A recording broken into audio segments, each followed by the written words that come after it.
Everyone welcome back to my channel. কেমন আছো সবাই? আশা করি খুব ভালো আছো। আজকে যে ঘটনাটা তোমাদের বিপ্লবের শোনাবো না, ঘটনাটা রীতিমতো আজকে ভয় একটা শরীরে তো শিহরণ প্রত্যেকের হবে যারা আজকে ক্যামেরার ওপার থেকে ঘটনাটা শুনছো। আর ঝড় বৃষ্টির সন্ধেবেলা আমি আজকে ঘটনাটা রেকর্ড করছি। এত সুন্দর ঠান্ডা হাওয়া দিচ্ছে আর জানি আজকে রাতে ঘটনাটা কিন্তু জমে যাবে। সবাইকে বলবো প্রত্যেক দিনের মতো একটা করে লাইক করে দাও। যারা এখনো পর্যন্ত ভালোবেসে চ্যানেলটাকে সাবস্ক্রাইব করোনি তাড়াতাড়ি করে নাও। ভালো লাগলে ঘটনাগুলো আত্মীয় পরিজন প্রিয়জনকে শেয়ার করতে ভুলবে না। তাহলে চলো আজকে বিপ্লব অধিকারীর একটি ঘটনা তোমাদের সাথে শেয়ার করি। বিপ্লবের বাড়ি হচ্ছে মধ্য কলকাতায়। বিপ্লব কাজের জন্য চারিদিকে ঘুরতে থাকে। নানা রকম পেপারে নানা রকম অ্যাড দেখে দেখে কাজের জায়গায় পৌঁছয়। কিন্তু ওর কপালটা দুর্ভাগ্যবশত এতটাই খারাপ, কলকাতার মধ্যে কোনো রকম চাকরি ওর হচ্ছিল না। প্রায় দিন বাড়িতে বাবার কাছে, মায়ের কাছে, জ্যাঠার কাছে, জেঠির কাছে ও কথা শোনে, এত বড় ছেলে বাউন্ডেলে হয়ে পাড়ায় পাড়ায় ঘুরিস। কিন্তু বিপ্লব যথাসাধ্য চেষ্টা করে কাজের জন্য। প্রায় বাড়িতে ১.৫ মাস বসা। ওর একটা ছোট্ট স্কুটি আছে। ছোট্ট স্কুটি নিয়ে ও কখনো কখনো মন ভালো না লাগলে এইদিকে ওইদিকে পাড়ার ২-১টা ওর বন্ধু যারা একসাথে স্কুলে পড়াশোনা করতো তাদের সাথে একটু এদিকে ওইদিকে বেরোয়। কী বা করবে, চেষ্টা তো ও করছে। হঠাৎ একদিন অনেক জায়গায় ইন্টারভিউ দেয়। হঠাৎ একদিন ওর একটা কল আসে ঠিক বিকেল ৫টা ৫-এ। ফোনটা ও যখনই রিসিভ করে, ফোনের ওপার থেকে বিপ্লবকে কেউ বলে যে, আপনি কি কাজের জন্য ইন্টারভিউ দিয়েছিলেন? আমাদের একটা নতুন কাজের দিগন্ত হচ্ছে, যেখানে আমাদের অনেক ছেলে লাগবে, মেয়ে লাগবে। আপনি কি সেখানে আসতে চাইবেন? তখন বিপ্লব শুনে মানে রীতিমতো হকচকিয়ে যায়। কারণ ওর জীবনে কাজের জন্য এই প্রথম কেউ কল করে ওকে জানছে যে আপনি কাজের সাইডে আসবেন। কারণ ও প্রত্যেকটা জায়গায় গেছে আর অপেক্ষা করেছে একটা কল আসবে, একটা ফোন তো করবেই। এবার আমার কাজটা হয়ে যাবে। বাবা মা জেঠু জেঠিমা সবাইকে আমি দেখাবো পাড়ার লোককে যে আমিও পারি কাজ করতে, আমি কাজ খুঁজছি। সবাই বলে তুই কাজ খুঁজিস না, কোনো পার্কে গিয়ে গঙ্গার পাড়ে গিয়ে বসে থাকিস, বন্ধুদের সাথে বাউন্ডেলে হয়ে ঘুরে বেড়াস। যেদিন বিকেল ৫টা ৫-এ ওর ফোনটা আসে, সেই দিন ওর জীবনটা পরিবর্তন হয়ে যায়। কারণ ও প্রথমেই বলে আমি কাজ করতে চাই, যেই সাইডে আপনারা পাঠাবেন আমি যাব। বিশাল বড় একটা কন্টাক্ট আসে ওর কাছে, যেটা নিয়ে ওকে যেতে হবে উড়িষ্যার কোনো একটা জায়গায়। এটা কলকাতায় থেকে কিন্তু কাজ করতে পারবে না। ও তখন আর কোনো রকম বেশি কথা বাড়ায়নি, কারণ একটা কাজ খুব কষ্ট করে ওর জীবনে এসছে। ও যদি আবার কোনো রকম আমি যাব না, স্যার আপনি এখানেই দেন, স্যার কলকাতার মধ্যে হবে না, ও এই কথাটা বলেনি। কারণ ফোনের ওপার থেকে স্যার কিন্তু প্রথমেই ওকে বলে দেয় যে, দেখেন আপনি বিপ্লব বলছেন তো, বিপ্লব অধিকারী? বলে হ্যাঁ আমি বিপ্লব অধিকারীই বলছি। তখন বলে আমরা যেখানে আপনাকে ভিজিটিংয়ে পাঠাবো, আপনাকে সেখানে কিন্তু ৬ মাস থাকতে হবে, থেকে কিন্তু আপনাকে কাজটা করতে হবে। যদি ভালো লাগে তাহলে পরে আপনার কিন্তু অন্য জায়গায় যাওয়ার আশা আছে। আপনি এরকমভাবে যদি কাজটা করতে চান তবেই কিন্তু এগোবেন, আমাদের সাথে কথা বলবেন। বিপ্লব তখন ভাবে বাড়িতে থেকে করবই বা কি, বাড়িতে যতদিন কাজ পাইনি কেউ আমায় কথা বলতে ছাড়েনি, এখন একটা চাকরি পেয়েছি, তার মধ্যে মাইনেটা মাসে যেটা স্যালারি বেশ ভালোই বলেছে। কিন্তু বিপ্লব তখন একদম নিজে নিজে মনস্থির করে নেয় যেখানেই পাঠাক আমি যাব। ও কিন্তু ফোনের ওপারে থাকা যিনি স্যার ফোন করেছিলেন ওনাকে কিন্তু কথা দিয়ে বসে যে স্যার আমি উড়িষ্যায় আমি যাব। তখন ফোনের ওপার থেকে স্যার বলে ঠিক আছে, তাহলে পরে আপনাকে কালকে ঠিক ১২টা বেলা ১২টার সময় ফোন করা হবে আমাদের অফিস থেকে। আপনি ফোনের সামনে থাকবেন, আপনার সব রকম কথা ফোনে হয়ে যাবে, আপনাকে সময় বলে দেওয়া হবে, আপনার ট্রেনের টিকিট কাটা হবে, আপনি ডকুমেন্টসগুলো আমাদেরকে ফোনের মাধ্যমে হোয়াটসঅ্যাপ করবেন, আপনি ওখানে যাবেন, আমরা কল করে দেবো। আপনারই মতো আরও ছেলে ওইখানে কিন্তু যাবে। ওখানে যাওয়ার পর আপনি আগামী কি করবেন সেগুলো আমরা পরে সেই প্রসিডিওরগুলো আপনাকে জানাবো। বিপ্লব খুব খুশি হয়। বিপ্লব কথা মতো কাজ, বাড়িতে কোনো কথা কাউকে বলেনি, চুপচাপ রয়েছে, শুধু আনন্দ উল্লাস, বন্ধুদের সাথে ঘুরছে। সেই দিনও বিপ্লবের বাবা বিপ্লবকে সন্ধেবেলা যাচ্ছে তাই করে কথা বলল যে হ্যাঁ, বাড়িতে বসে বসে ফোন ঘাট, জীবনে কিছু উন্নতি তুই করতে পারবি না। যেইটা আমাদের মধ্যবিত্ত মানে মিডিল ক্লাস ফ্যামিলিতে প্রত্যেকটা বাড়িতে বাড়িতে যদি সন্তান বড় হয়ে যায়, তাহলে বাবা মা এগুলো শোনায়। এবার বাবা মা তো এমনি শোনায় না, বাবা মায়েরও কিছু জ্বালা থাকে, তারাও টানতে পারে না, তখনই বাবা মা এগুলো শোনায়। তো যাই হোক, তখন ও কিন্তু তখনও তার বাবাকে কোনো কথা বা মাকে কোনো কথা কিন্তু বলেনি, কারণ ও একটা জিনিস ভাবলো, আগে কাজটা আমার কমপ্লিট হোক, কালকে 12টার সময় কনফার্মটা হয়ে যাক, আমি ডকুমেন্টসটা দিই, আর ওনারা আমার ট্রেনের টিকিটটা করে যখন আমাকে পাঠাবে তখন আমি বাড়ির লোককে জানাবো। আর আমি তো যাবই, বাড়ির লোক বললেও তো আমি থাকবো না। তো আমাদেরকে বিপ্লব বলে, দিদিভাই আমি চুপচাপ থাকি, আমি তো আনন্দে রয়েছি, আমি তো জানি না যে আগত দিন, আসছে দিন আমার জন্য কি অপেক্ষা করে আছে, সে তো ঈশ্বর স্বয়ং জানেন, আমি তো কিছুই জানি না। যাই হোক, পরের দিন কথা মতো কাজ, ঠিক দুপুর 12টার সময় মানে বেলা 12টার সময় কল আসে। ও তো ফোন নিয়ে বসে রয়েছে একদম, মানে সকাল থেকে উঠে কোনো জায়গায় যাচ্ছে না, এমনকি ওয়াশরুমেও ফোনটাকে নিয়ে গেছে, তার জন্য বাবা ওকে যাচ্ছে তাই করে বলে বাবা কাজে বেরিয়ে গেছেন। ও সবার কথা চুপচাপ সহ্য করছে, কারণ ও জানে আমি তো বাইরে চলেই যাব, আমাকে তো আর কেউ কিছু বলতে পারবে না। যাই হোক, ঠিক বেলা 12টায় যখন ফোনটা আসে, তখন বিপ্লব ফোনটা রিসিভ করে বলে, স্যার বলুন, আমি অপেক্ষা করছিলাম ফোনের জন্য। তো ওপাশ থেকে বলে গুড আফটারনুন, তারপর কথা হয়। তো ডকুমেন্টস যেগুলো বলে সেগুলো সব কিছু সাবমিট করে দেয় হোয়াটসঅ্যাপে, হোয়াটসঅ্যাপ নাম্বার দেয়, তারা হোয়াটসঅ্যাপে করে। তো ও ভালো করে কিন্তু সব কিছু ছানবিন করে নিয়েছে যে কোনো ফ্রড না, তো কিন্তু না, জেনুইন কোনো ফ্রড না। যাই হোক, ওকে সন্ধ্যের মধ্যে টিকিট পর্যন্ত হোয়াটসঅ্যাপে একটা কপি পাঠিয়ে দেয়। ও ওইটা নিয়ে যখন ওর বাবা ঢোকে, ও বাড়িতে বসে বসে রীতিমতো হাসছে। ওর মা বলছে, তোর কি মাথা খারাপ হয়ে গেল, কাজকর্ম করতে পারছিস না, নেশা করছিস নাকি, বাড়িতে বসে বসে হাসছিস কেন? বাবা মা তো অ্যাকচুয়ালি বিষয়টা জানে না, ও ভিতরে ভিতরে একদিনের মতো অনেক কিছু করে ফেলেছে। বাবা যখন ঢোকে তখন বাবাকে বললো, বাবা দাঁড়াও, তোমার সাথে কিছু কথা আছে। তখন তার বাবা বলে যে, তোর সাথে আবার কি কথা বলবো, তোর সাহস কি করে হলো, তুই আমি ঘরে আসছি কাজ থেকে, তোকে দাঁড় করিয়ে কথা বলছিস?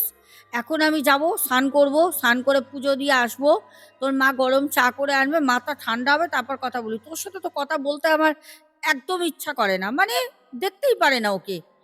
তো তখন ও তার বাবাকে কিছু না বলে রাগে, ওর মনটা না বিষিয়ে যাচ্ছে, বাড়ির লোকের কাছ থেকে বিষিয়ে যাচ্ছে, ওর আগে ছিটকে বেরিয়ে যায় যে দূর, কিছু বলবোই না, পরে দেখা যাবে। যখন ও বাইরে বেরিয়ে যায়, ওর বন্ধুদেরকে গিয়ে ও কথাটা বলে। বন্ধুরা তখন বলছে, ওরে বাবা, খুব ভালো রে বিপ্লব, দেখ না বিপ্লব যদি আমাদেরও হয়। দুই বন্ধু ওর সাথেই পড়াশোনা করতো আর ওদের সাথেই পাড়ায়ও ঘুরতো। বললো ঠিক আছে, আমি কাজে যাই, যদি কোনো ব্যবস্থা বুঝি তোদেরকে আমি ওখানে ডেকে নেবো, চলে আসবে। ওদেরও অবস্থা খুব একটা ভালো না। ওর বাবা ফোন করে। যতই হোক, বাবা মাকে বোঝা সন্তানের পক্ষে এই সময়ে সন্তানরা বোঝে না। বাবা ফোন করে, তা ও ফোনটা প্যান্টের পকেট থেকে বের করে একটা মাঠে দাঁড়িয়েছিল দুই বন্ধুর সাথে, দেখলো বাবা ফোন করেছে। তখন বলল, দেখ না বাড়ি থেকে ফোন করছে। বন্ধুরা বলল, যা বাড়ি যা, দেখ তোর বাবা হয়তো কিছু বলবে, তোকে আবার কোনো জ্ঞান দেবে। বন্ধুরা তো জানো অ্যাকচুয়ালি কেমন হয়। তো ও না বাড়িতে আসে, বাড়িতে আসতে তখন বিপ্লবের বাবা বিপ্লবকে বললে, এখানে আয় বস, কি বলছিলিস তখন? কাজ থেকে আসি তো, ট্রেনে করে আসি বুঝিস, ঝুলতে ঝুলতে মাথা ঠিক থাকে না, তার মধ্যে বাড়ির মধ্যে তুই বসে আছিস, একটা কাজকর্ম পাস না, লোকে জানিস কাজের ওখানে তোর থেকে ছোট ছোট ছেলেরা মেয়েরা কাজ করে আমার কাজের ওখানে, সবাই বলে আমার মেয়ে এখানে কাজ পেয়েছে, আমার ছেলে এখানে চাকরি পেয়েছে। আমাকে বলে তোমার ছেলে কি করছে, পড়াশোনা করছে, কোথায় জব করে? আমি কাউকে কিছু বলতে পারি না। দিনের পর দিন অফিসের যে বন্ধুরা আছে তাদেরকে মিথ্যে কথা বলি। এগুলো মাথায় ঘোরে রে বাবা। যাক গে ছাড়, তুই বল কি বলছিলিস। তখন বিপ্লব বলে, এবার থেকে তোমার অফিসের বন্ধুদের বলবে আমার ছেলে বাইরে চাকরি করে, বাইরে থাকে। তখন বিপ্লবের বাবা হেসে বলল, মিথ্যা কথা বলবো? বিপ্লব বলল, না, মিথ্যা কথা কেন বলবে, দাঁড়াও। ফোনটা প্যান্টের পকেট থেকে বের করে ওর ট্রেনের টিকিটটা আর ওর কোম্পানির সব ডিটেলস বাবাকে দেখায়। ওর বাবা ওর মাকে বলে, কি গো, এইদিকে আসো, ছেলে কি সব দেখাচ্ছে গো, এগুলো আবার কি? তখন ওর মা বলল, কি গো, কি হয়েছে? তখন বিপ্লবের বাবা তার মাকে বলে, এ কি গো, ও তো কাউকে কিছু না জানিয়ে ছেলে আমাদের ভালোই তো একটা চাকরি জুটিয়ে নিয়েছে গো, এ তো ভালো কোম্পানিতে চাকরি পেয়েছে। বাবা মায়ের মুখে খুব আনন্দ। বাবার সাথে সাথে ঘর থেকে বেরিয়ে পাশেই একই ভিটেতে থাকে তার বড় দাদা, মানে জেঠু মশাইয়ের কথা বলছি আমি, বিপ্লবের জেঠু। গিয়ে তার বাবা বলল, এ দাদা, আর কাউকে মিথ্যা কথা বলতে হবে না, চিন্তা করিস না, আমাদের বিপ্লব দেখ কোথায় চাকরি পেয়েছে রে, চলে যাবে বাইরে, বুঝতে পারছিস? এখন আমরাও বুক ফুলিয়ে হাঁটবো। আসলে ছেলে মেয়ে যখন বড় হয়, পাড়ার প্রতিবেশী যারা থাকে তাদের ঘরে সংসারে কি অশান্তি বা চলছে কি না তারা খবর রাখে না, তারা পাড়ার লোকের খবরটা খুব রাখে। আর পাড়ার লোকের পেছনে কথাও বলে, এমনভাবে পেছনে কথা বলে সেই লোকটা কিন্তু বুঝতে পারে যে আমার বাড়ির আমার পরিবারের মানুষকে নিয়ে আলোচনা হচ্ছে, কিন্তু মুখের উপর কোনো উত্তর দিতে পারে না। কারণ কি করে দেবে, সেই জায়গাটা তো করতে পারে না, তার জন্য উত্তরটা দিতে পারে না। আজকে ছেলে চাকরি পেয়েছে, এখন পাড়ার কেউ কিছু বললে বিপ্লবের বাবা কিন্তু ছাড়বে না, ধুয়ে দিয়ে আসবে। কারণ এতদিন বিপ্লবের বাবা অনেক কথাই পাড়ার লোক অফিসের বন্ধুদের কাছ দিয়ে শুনেছে। যাই হোক, তখন জেঠুমশাই বলল, আরে বিপ্লব, কি রে বাবা, সাবাস বেটা। একদম পিঠের মধ্যে হাত দিয়ে জেঠুমশাই মেরে মেরে বলল, তোর উপরে আমাদের খুব আশা ছিল রে, জানি তুই জীবনে কিছু না কিছু করবি, তোর মনে কিন্তু জোর ছিল। আজকে যেখানে তুই যাচ্ছিস তোর মনের জোরেই যাচ্ছিস। যাই হোক, সব কিছু পরিবারে ভালো সুসম্পন্ন মিটমাট হলো। তারপর চলল কিন্তু বিপ্লব তার কাজের যে গন্তব্যস্থল সেখানে।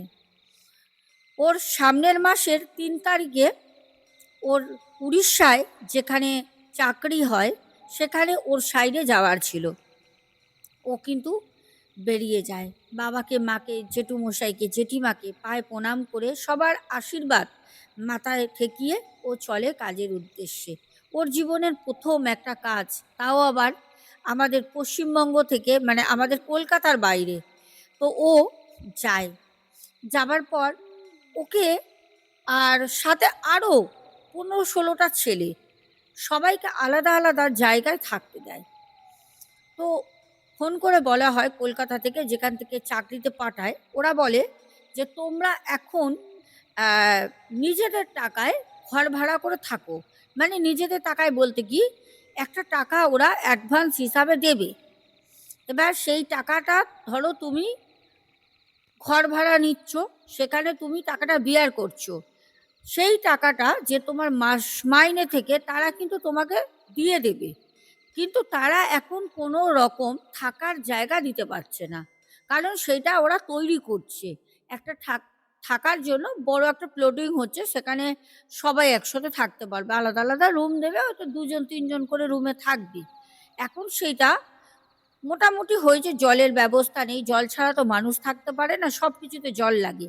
যার জন্য ওদেরকে বলে যে তোমরা এখন তোমাদের মতো একটা ঘর ভাড়া নিয়ে থাকো মাসখানিক, তারপরে ১ মাসও লাগবে না, হয়ে গেলে চলে আসবে।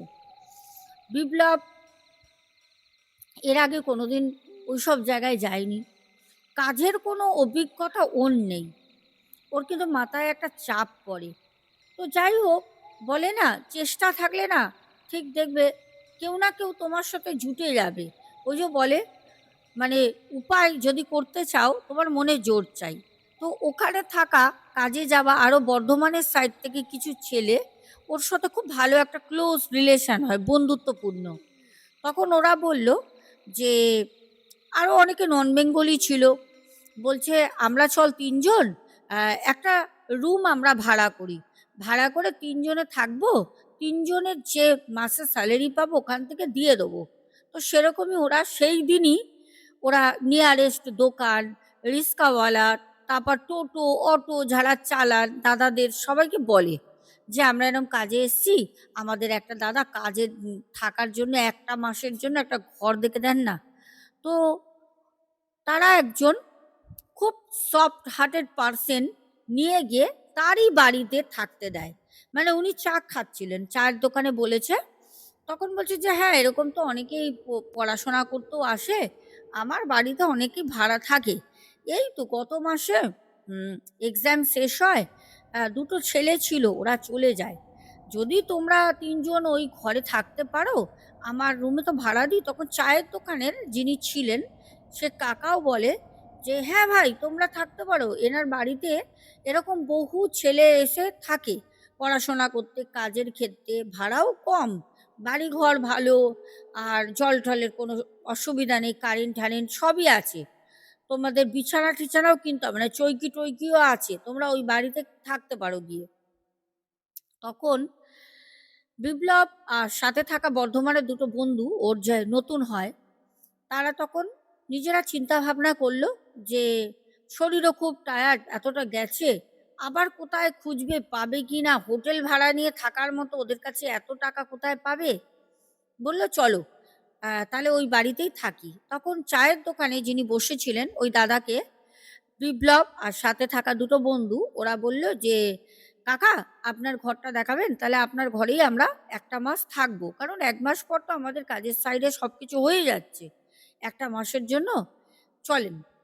উনি তখন বলল ঠিক আছে এসো, সাথে করে নিয়ে যায়। সুন্দর ওনার বাড়ি, একদম মানে পরিবেশটা খুব সুন্দর, চারপাশে বেশ ধান চাষ হয়েছে, মানে একটা বলতে পারো গ্রাম সাইড, একটু ভেতরে, কাজের ওখান থেকে একটু ভেতরে, ওদের যাতায়াত করতে একটু অসুবিধা হবে, তবে কিছুটা হেঁটে আসলে ওখান থেকে টোটো অটো পাওয়া যায়, অসুবিধা নেই। আর ছেলে মানুষ তো ওরা তখন আর কি করবে, বলল ঠিক আছে। ওদের তিনজনের ভাড়া বলেছিল 1500 টাকা, তো ওরা তখন 500 টাকা করে মাসে দেবে। তো যারা পড়াশোনা করতে যায় তারা ওরকমভাবেই থাকে। তো ওই কাকা বলল যে দেখো তোমরা খাবে কোথায়, যদি তোমরা খাও তাহলে পরে আমার বাড়িতে রান্না হয়, মানে ওনারা আরও ঘর আছে অন্য সাইডে, ওদেরকে দেয় একটা সাইডে, ওই ঘরটা একটা ফাঁকা সিঙ্গেল পড়েছিল, আর যেটা অনেক বড় বাড়ি তো, আর যেগুলো আছে ওই দিকে ফ্যামিলি পরিবার থাকে। তখন বিপ্লব বলল যে আচ্ছা কাকা আপনি তাহলে রাতের বেলা ডিমের ঝোল আর দুটো করে আলু দিয়ে একটু গরম ভাত দেবেন, রাতে খেয়ে নেবো। তো বললো ঠিক আছে, 50 টাকা করে ডিমের ঝোল, দুটো করে ডিম দিয়ে আলু দিয়ে ঝোল দেবে আর ভাত দেবে, 50 টাকা করে থালা নেবে, মানে থালি হিসাবে। আর সাথে কি তোমরা পেঁয়াজ টিয়াজ নেবে, ওটার জন্য টাকা দিতে হবে না, লঙ্কা লেবু পেঁয়াজ নিলে। বললো ঠিক আছে দিয়ে দেবেন। তা ওরা সেদিন রাতের বেলা ডিম ভাত কোনো রকমে খায়, ওরা রাতের বেলা শুয়ে পড়ে। সকালবেলা বাইরের দৃশ্যটা অতি সুন্দর, গ্রাম্য পরিবেশ, মানে দূরে আবার পাহাড় দেখা যাচ্ছে, সুন্দর, খুব সুন্দর। আর ওরা যাবার পর 3 দিন ওদের কাজের সাইড থেকে ছুটি ছিল, 3 দিন বলেছিল আসতে হবে না, 3 দিন পর তোমাদের ফোনে সব মেসেজ পাঠিয়ে দেবো, মেল করে দেবো, তোমরা একটা সময় আসবে, ওখানে তোমাদের কিছু আইডেন্টিফাই করবে, দেন কিছু কাজের জন্য বোঝাবে, সাইট ভিজিট করাবে, এই সব আর কি, সেরকম কোনো কাজ না, 2-3 ঘন্টার ব্যাপার, তারপর তোমরা আবার তোমাদের রুমে চলে যাবে। 3 দিন পুরো ফ্রি, ফাঁকা, ওরা 3 দিন আশেপাশে ঘুরছে, ওদের খুব ভালো লাগছে। বর্ধমানের যে দুটো বন্ধু ছিল, বর্ধমান থেকে যে দুটো ছেলে আমাদের এই বিপ্লব ভাইয়ের যে বন্ধু হয়েছিল, ওই দুটো ছেলে কোনো কারণবশত, একজনের বাবা অসুস্থ হয়ে পড়ে, আর একটা ছেলে বর্ধমান দিয়ে ওর সাথে গেছিল, মানে ওরা দুজন বন্ধু, ওরা দুজন ওখান থেকে চলে আসে।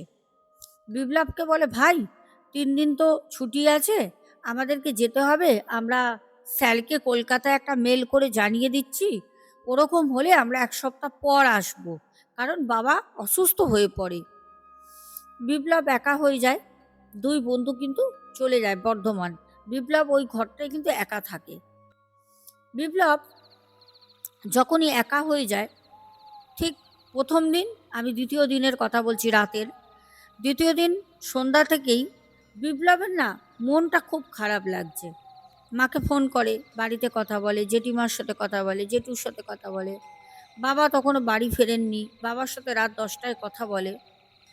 ওর না মানে মনটা কিরকম লাগছে, মানে একটা ছেলে বাড়ির মধ্যে থাকা, যতই বাবা মায়ের মুখ শুনুক না কেন, বাবা মায়ের চোখের সামনে থাকা, জীবনে কোনো দিন সে কোথাও যায়নি, কাজই করেনি, তার কোনো অভিজ্ঞতা নেই জীবনে, সেই ছেলেটা ওখানে মানে নিজেকে ঠিক মানিয়ে নিতে পারছিল না। তো রাতের বেলা শোয়ার চেষ্টা করে, ঘুম আসছে না, কোনোভাবে ঘুম আসছে না। তো ও ওঠে, উঠে নিজের ঘরের দরজাটা খুলে বাইরে যে দুনিক চার 5টা চাষ হয়, খুব সুন্দর দিনের বেলা, রাতের বেলা অতটাই ভয়ঙ্কর লাগে। তো ও দিনের বেলা উঠে সামনে একটা কদম ফুল গাছ ছিল। এই হচ্ছে ঘটনার সূত্রপাত। কদম ফুল গাছ, প্রচুর কদম ফুল হয়েছে গাছটায়।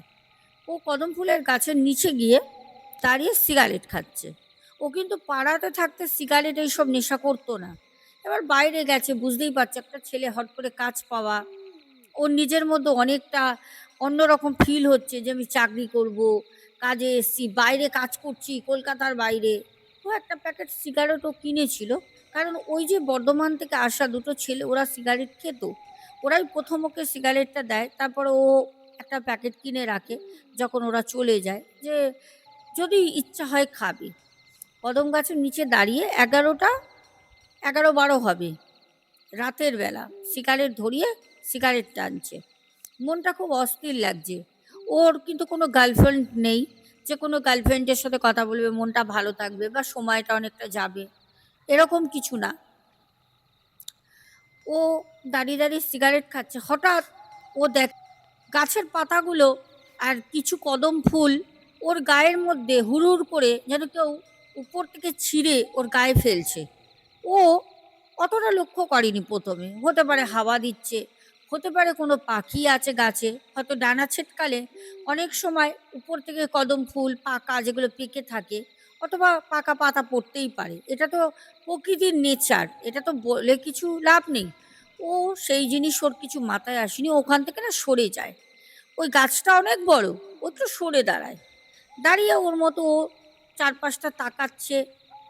আলো আঁধারি পূর্ণিমার রাত, বেশ দূরে দেখছে, মানে একটা হতে পারে ওটা কোনো ধানের জল দেয় না, ধান যখন চাষ হয়, হতে পারে সেই মাঠ, ধান চাষের জায়গাটায় সূর্যের আলোটা এরমভাবে প্রতিফলিত হচ্ছে, মনে হচ্ছে যেন দূরে কেউ বসে জলের মধ্যে জলটাকে নাড়াচ্ছে, চিকচিক চিকচিক করছে। ও এগুলো দেখছে। হঠাৎ করে একটা ডাল, ঝড় নেই, বৃষ্টি নেই, কিন্তু হাওয়া চলছে হালকা, এরকম হাওয়া না যে কদম গাছের একটা ডাল ভেঙে যাবে। আর আমরা সবাই জানি কদম গাছ কিন্তু খুব শক্ত গাছ, কদম গাছের ডাল কিন্তু ভাঙা এত সহজ না। একটা ডাল মটমট করে ভেঙে ঠিক ওর মাথার পাশ থেকে পড়ে। ভয় তো পায়, উপর দিকে তাকায়, কি হলো, স্বাভাবিক। এটা শুধু আমি বা বিপ্লব ভাইয়ের জীবনে হয়েছে বলে না, যে কোনো মানুষই কিন্তু ভয় পেয়ে হকচকিয়ে উপর দিকে দেখবে। তো ও না হকচকিয়ে উপরে দেখে, দেখছে না কিছু তো নেই, আর গাছ তো অনেক বড়, কদম ফুল গাছ বিশাল বড় বড় হয়। ও তো গাছের দিকে তাকাতে পারছে না একদম উপর পর্যন্ত। ও ঘুরে সিগারেট টানতে টানতে ও ওর ঘরের দিকে গিয়ে শুয়ে পড়ে। একদিন গেল, ঠিক পরের দিন সারাদিন এদিক ওদিক এদিক করে বাড়িতে যারা ভাড়া থাকে, ছোট ছোট বাচ্চা আছে, তারাও ভাড়া থাকে, তাদের সাথে গল্প করে, খেলা করে, মানে নিজের মনটা ভালো রাখার জন্য, বা বাড়িতে ফোন করে কলকাতায় কথা, কতক্ষণ কথা বলবে, একটু নিজেকে মানানোর চেষ্টা করছে। কাজ তো করতেই হবে, কাজ করতেই হবে, কিছু করার নেই, বাড়ি থেকে বেরিয়ে এসছি আমি। চুপচাপ সন্ধ্যা যখন হয়, তখন বাচ্চাগুলোও বাড়িতে ঢুকে যায়। দিনের বেলা নয় বাচ্চাগুলো খেলা করে, ও বাচ্চাগুলোর সাথে খেলা করে, কিন্তু সন্ধেবেলা বাচ্চাগুলো ঘরে চলে যায়, কেউ পড়াশোনা করে, কেউ থাকে না। সন্ধ্যের পর থেকে ওর যেন মনটা আরো আরো অনেক বেশি খারাপ হয়। ওর সন্ধ্যের পর থেকে একদমই ভালো লাগে না, কোনোভাবেই না। ও তখন আস্তে আস্তে ভাবে যে আমি থাকতে পারবো, নানা রকম কিছু চিন্তা করে। রাতের বেলা খাবার দিয়ে যায়, ও কিন্তু ওই যে কাকা যার বাড়ি, সেই ওকে খাবারটা দিত, ঠিক আছে। কোনোদিন মাছ ভাত টাকা নিত, কোনোদিন মুরগির মাংসর ঝোল পাতলা করে আর ভাত, ও যেরকম খেতে চাইতো ওরকম। এবার ওর তো কাছে অনেক টাকা নেই না যে ও এটা সেটা ওটা খাবে, ঘুরবে, বাইরে দিয়ে খাবার আনবে, এরকম তো না। দুবেলা কোনো রকমে খেত। তো রাত যখন হয়, রাতের বেলা চোখের পাতা এক হয় না, বাড়ির কথা মনে করে, বন্ধুদের পাড়ায় ওদের কথা মনে করে, মা বাবার কথা, সেই সব মনে পড়ে। মানে ওর না রাত হলে পারে কোনোভাবে আর ভালো লাগে না, ওর শুধু মনে হয় যেন বাড়ি চলে যায়। কিন্তু ওর একটা চ্যালেঞ্জ, ওকে কাজ করতে হবে, বাইরে থাকতে হবে, বাড়িও যাবে না। আবারও সেদিন রাতে ও মনে মনে ভাবছে কালকে কত বড় একটা বিপদ হলো, কাকাকে সকালবেলা বলা হলো না, ডালটা তো দেখলাম না, ঘুরতে ঘুরতে তো বেলা 10টার দিকে গেলাম, মনে হয় কাকা তার আগেই ডালটা সরিয়ে দিয়েছে। অথবা গ্রাম্য পরিবেশ হতে পারে, কেউ হয়তো জ্বালানি করবে, কাঠটা তুলে নিয়ে গেছে। কাকাকে তো বলা হলো না, যাকে কালকে সকালে বলবো যে এরকম ভাবে ডালটা ভেঙে পড়লো, যদি মাথায় পড়তো আমি তো মনে হয় শেষ হয়ে যেতাম, অত বড় মোটা একটা ডাল। ও যেতে না চাইলেও কোনোভাবে যেন ওই গাছের কাছটা, ওকে যেন কেউ ডাকছে, ওকে যেন কেউ বলছে তুই এখানে আয়। ও ভাবছে না, যাব না, আজকে শুয়ে থাকবো, যাব না। কোনোভাবে নিজের মনকেও কন্ট্রোল না করতে পেরে ও ঠিক রাতের বেলা, তখন আনুমানিক 11:30 পৌনে 12টা বাজে, সবাই তখন শুয়ে পড়ে, ও কিন্তু বেরোয়। সিগারেটের প্যাকেট পকেটে নেয়, হাফ প্যান্ট, একটা স্যান্ডো গেঞ্জি আর একটা সিগারেট ও ধরায়। ধরিয়ে নিয়ে আবার ওই গাছের ওখানটা ও যায়, গিয়ে গাছটার দিকে তাকিয়ে তাকিয়ে ও দেখে। অনেকক্ষণ দাঁড়িয়ে থাকার পর হঠাৎ যখন ও সিগারেটটা খাওয়া শেষ হয়, সিগারেটটা যখন মাটিতে ছুঁড়ে সামনে ফেলে, ঠিক ওই মুহূর্তে কেউ ওর পিঠের সামনে এসে ওর কাঁধে, ডান সাইডের কাঁধে কেউ টোকা দেয়।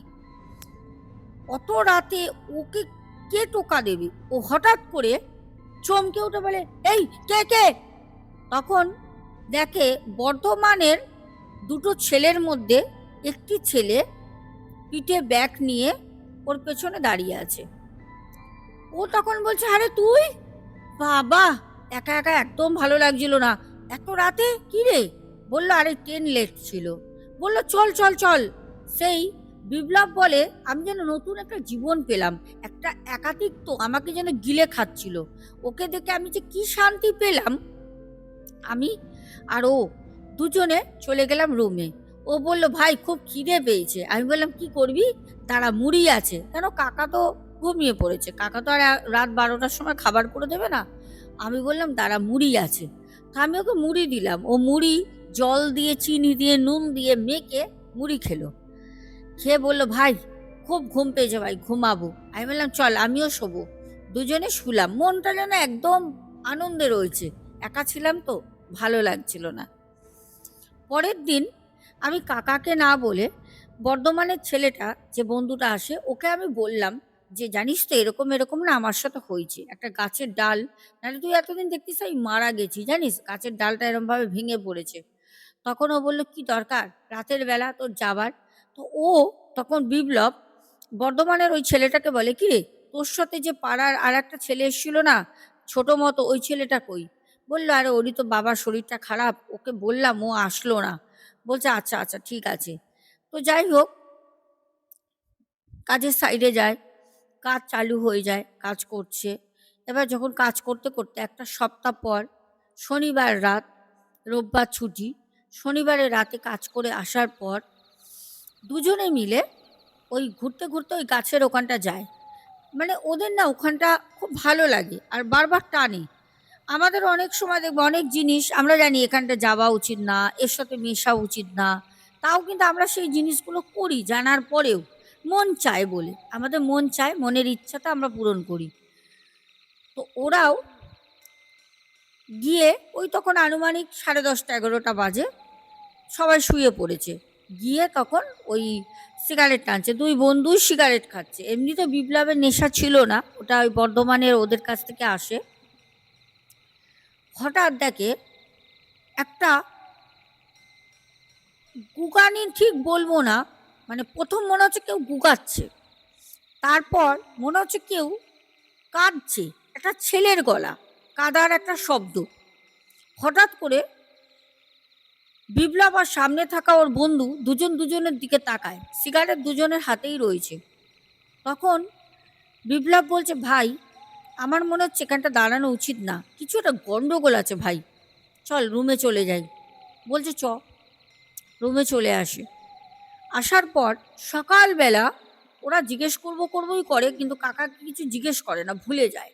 সকালবেলা কাকাকে বলে, কাকা, যখন কাকা চা দিতে আসে, রোববার দিন কাকা ব্রেকফাস্টও দেয়, ছুটি থাকে তো, কাকাকে বলে, কাকা একটা কথা বলবো। কাকা বলছে, কি?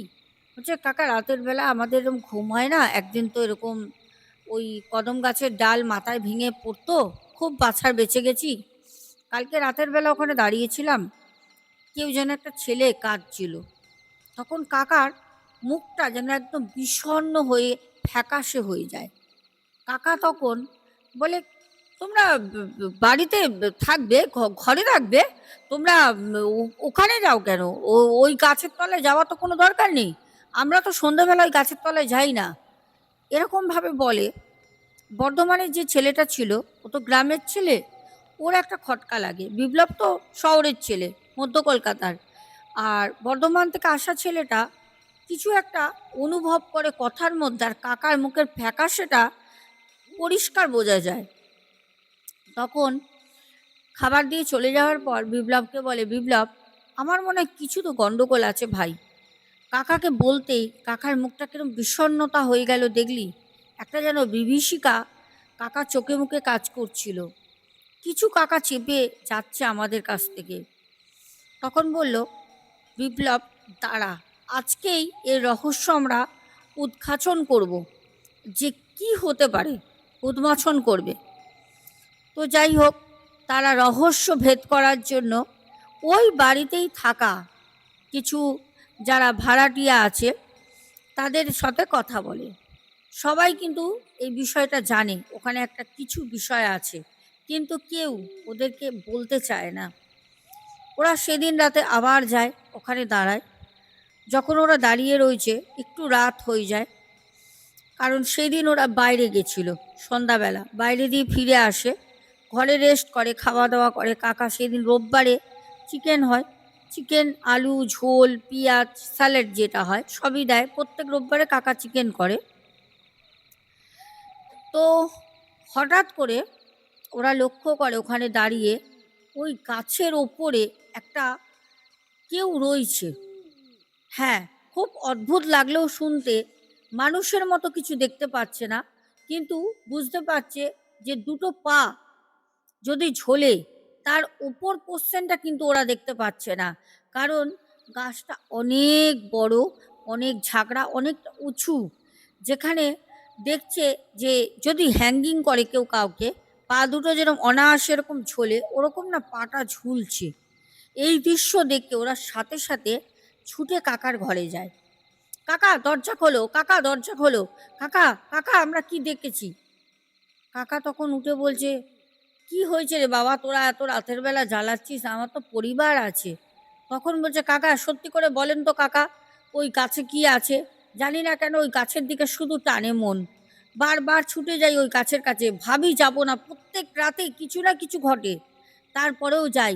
কাকা সত্যি কথা বলেন, কোনো দুর্ঘটনা যদি ঘটে যায় কাকা, আপনার ছেলের মতো আমরা, কাকা বলেন। তখন কাকা বলে, ঘরে আয়, আয় ভিতরে আয়। তখন ভিতরে যায়, তখন কাকা বলে যে তোদেরই মতো একটা ছেলে কলকাতা থেকে এসেছিল এখানে পড়াশোনা করতে, সেই ছেলেটা আমারই, যেই ঘরে তোরা আছিস সেই ঘরে ওই ছেলেটা থাকতো। একবার শিবরাত্রির সময় সবাই রাতের বেলা ওখান থেকে কিছুটা দূরে একটা মন্দির আছে, সেখানে পুজো দিতে বাড়ির সবাই, গ্রামের মোটামুটি সবাই যায়। আগের দিন রাতে শিবরাত্রির ভোরবেলা ওখানে পুকুর আছে, স্নান করে জল ঢেলে আসে। বলতে গেলে প্রায় সেই দিন বাড়িতে কেউ ছিল না, ওই ছেলেটা একা ছিল আর দুটো ভাড়াটিয়া ছিল, তারা তাদের মতো ঘুমায়।